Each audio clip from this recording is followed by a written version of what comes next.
তোজো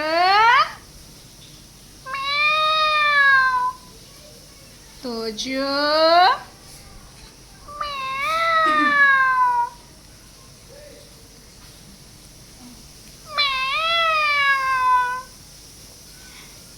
তোজোর মা মাছ নেওয়ার পরে তোজোদের কিচেনের জানলায় দুটো মিনি এসে বসেছিল।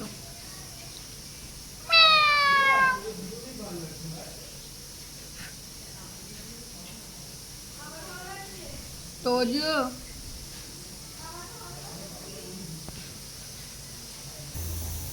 আমি একটু দোকানে চলে গেছিলাম, গলু দেখি। আমি তো 2 পিস বিস্কিট খেয়েছি, 2 পিস এখনও রয়েছে, আর চাটাও রয়েছে। মানে কোনো কিছুতে মুখ দেওয়ার কোনো ব্যাপারই নেই, দেবই না। এর জন্য বলি লক্ষ্মী ছানা।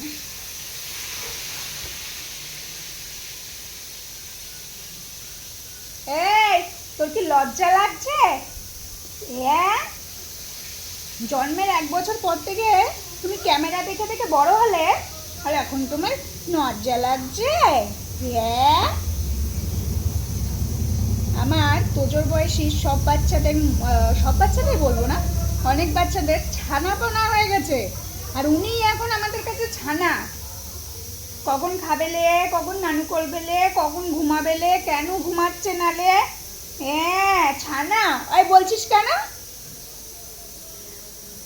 তোজবাবুকে যে দেখে সেই বাচ্চার খবর নেই। আমি জানি না কেন, মানে কারোর কাছে ছেলে আছে বা তার জানাশোনা ছেলে আছে, আমরা বাচ্চা নেব কি নেব না তার কোনো ব্যাপার, মানে জানার কোনোভাবে দরকারই নেই। এরকম আমার চেনাশোনা আছে, ওর বাচ্চা নেবে তো আমি ওর সাথে কথা বলি দেবো। আরে ভাই আমি নেবো কিনা আমাকে জিজ্ঞাসা কর।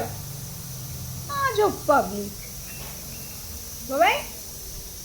আমি নিজের জ্বালায় নিজে বাঁচি না, এতগুলো ছেলে পেলে নিয়ে আমার নাকি 1-2 জন ছেলে পেলে নেবে। খেতে কাজ নেই আমাদের, আর কথা বলবে না।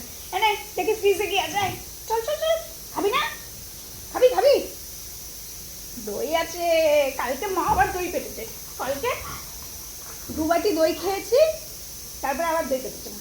ওই ওই মোটু মোটু, দই খেয়ে খেয়ে তুই রোগা হয়ে যাচ্ছিস বাবা। দই খাওয়া বন্ধ কর, বুঝছিস? দইয়ে ফ্যাট গলিয়ে দেয়। ওই বলেছি না তুই গলু মলু একটা ছোট্ট ফুটবল থাকবি।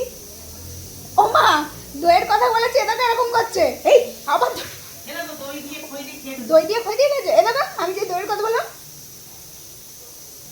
তবে মা দই খাবো। মা হাতটা রেখেছে দেখুন না, একটা চোমাটা একটা স্টেশনে। তুমি আর দিদি দই খই খেয়েছো? তাই তাহলে কি আজকে বিয়েটা দিয়ে দেবো? হ্যাঁ দূর বিয়ের কথা, দই খই খেলে যেন বিয়ে করতে হবে। সব শোনা, দেবো না দেবো না, আমাদের মেয়ে বিয়ে দেবো না। হ্যাঁ আমি দেবো নাকি? আমরা মেয়েকে বাথরুম মারতে পাঠাবো নাকি? পাঠাবো না তো। হ্যাঁ দেবো না দেবো না। শোনা চলো, আমি একটু চাটা খেয়ে নিই, এবার একটু কাজ করি, ঠিক আছে?